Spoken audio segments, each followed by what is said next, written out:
大家好啊，歡迎收睇今集 Uncle B 嘅 A Grade 美食團。今日呢，我哋就探索呢個東南亞美食啊，前後呢就有5間，各有驚喜，千祈呢就唔好錯過。第一間呢，我哋嚟到呢個大發貓麵館啊，就喺呢個唐人街嗰邊。呢一間呢，我覺得係好神奇嘅一間餐廳。佢嗰個其實應該係泰國船麵咁樣嗰類嘢嚟嘅，咁啊又有啲越南粉咁樣，我覺得係 fusion 菜嚟嘅。咁呢，我哋就嗌咗一個冬陰功嘅麵啊，我哋就揀咗粉絲啊。佢好神奇嘅呢，就係佢每隻麵呢，佢有一個設定呢，就 recommend 你跟邊隻麵嘅。咁呢，亦都可以揀啲幼麵啊、粗麵啊、米粉啊、米線啊。好多種款麵揀嘅，我哋就揀咗隻粉絲啊，因為咧就吸湯啊嘛。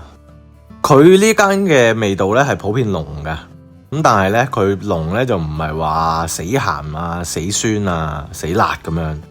佢應該落咗唔少香料啦，同埋個湯底本身咧，嗰個肉湯底咧係夠厚啊，咁啊令到咧成件事咧食落去有前中後味，本身係濃係真嘅，所以咧間唔中食一次咧係 OK。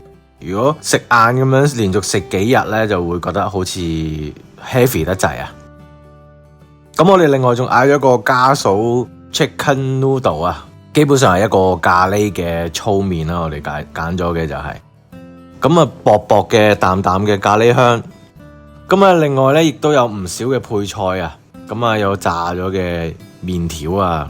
有呢個芫茜咁樣做點綴，令到成件事咧就冇咁寡。咁佢個咖喱本身咧就已經係好香嘅，最神奇係已經變咗湯啦，但係咧都仲係嗰個黏度，我覺得係好適中，唔會太結，唔會太稀。咁啊，加埋個粗麵咧係本身係都幾彈牙，我唔知佢係揾人幫佢整啊，定係佢哋自己打噶啦。我覺得唔係話周街揾得到嘅嗰啲麵嘅麵身嚟嘅。係都幾突出嘅，係比香港一啲車仔麵檔咧更加出色添啊！可以話，見我咧就不斷地一口湯就一啖麵啊，跟住食之不停，食完就再食，食完就再食，都冇乜點望鏡頭啦。咁啊，大家都知咧呢間咧其實都真係唔差啊！間唔中我都成日會掛住，然之後咧就心思思，單攤佢都有一間嘅。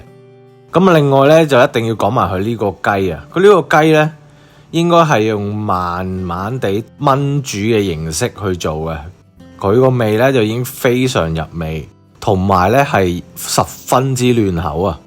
入落口咧係好似會化開咁樣，非常之好味。呢一個家嫂麵同埋呢個冬陰功麵，我都十分之推薦俾大家。我亦都經常翻去食噶啦，亦都每隻都試勻噶啦。我覺得係邊款都可以試，邊款都好食。咁之後呢，我就嚟到呢個八達門啊，星洲美食就食呢個海南雞飯。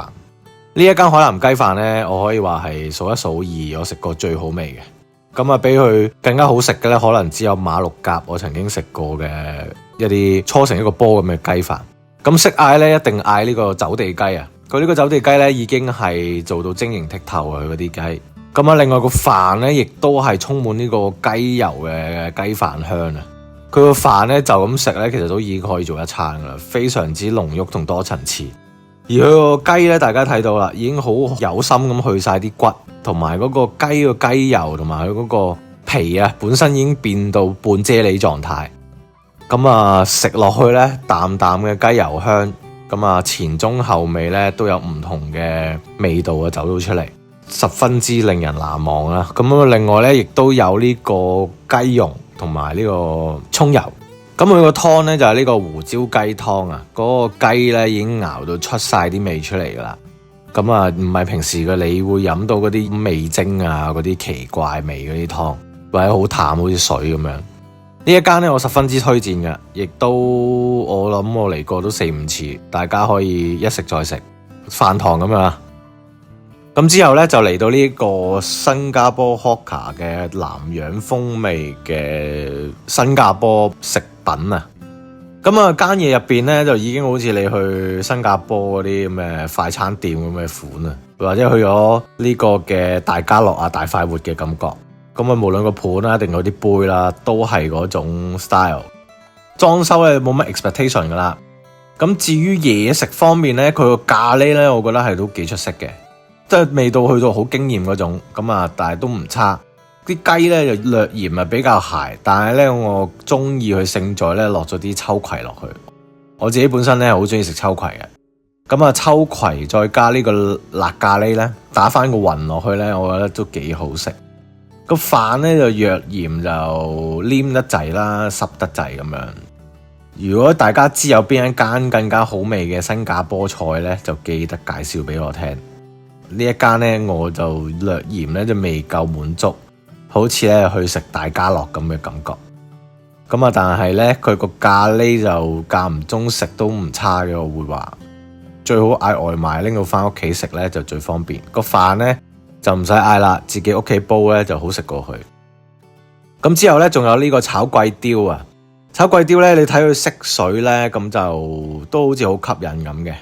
咁啊個邊咧好似有窿邊咁，但係咧就唔好俾佢呃咗啦。雖然咧就已經好上色，但係咧食落咧就比較腍滋滋啊，即係鑊氣不足啦。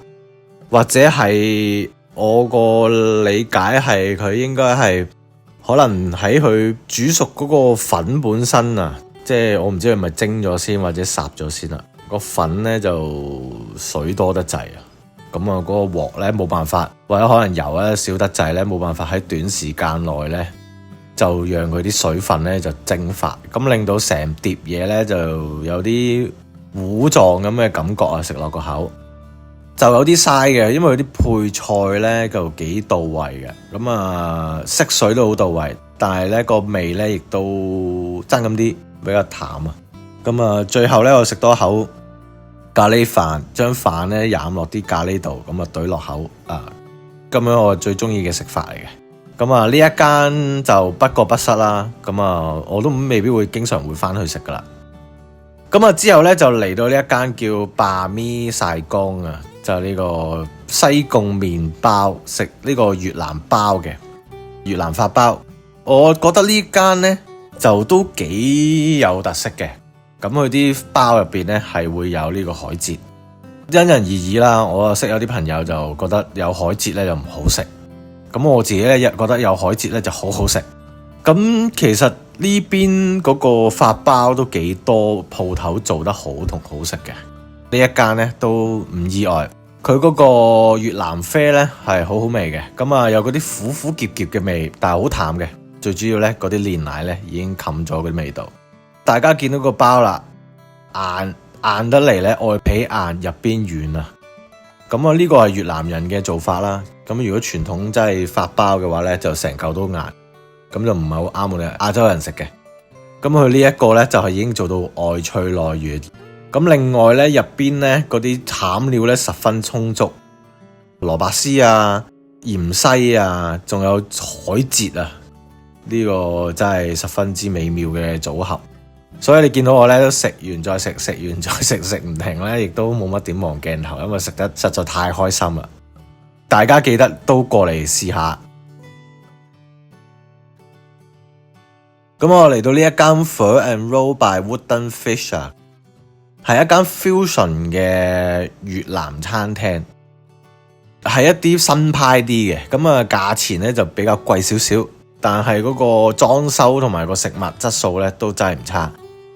大家可以見到咧，佢嗰個餐牌咧都整得幾靚，咁啊啲圖咧都幾美妙。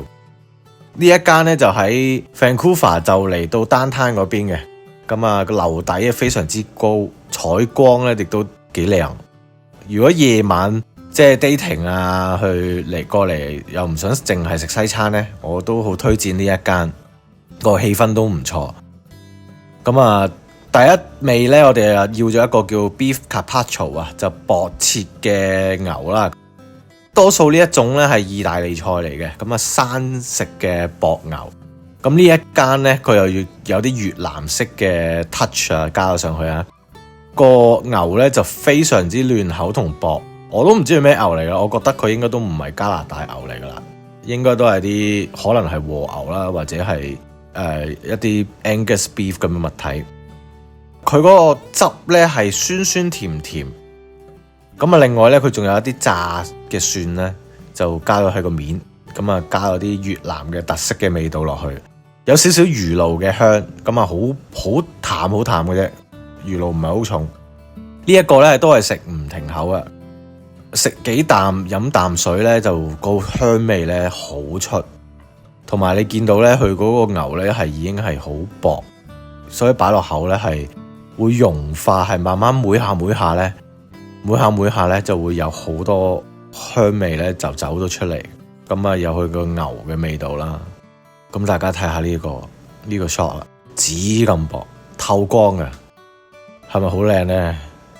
隻牛真係幾美妙嘅一種食物嚟，我覺得。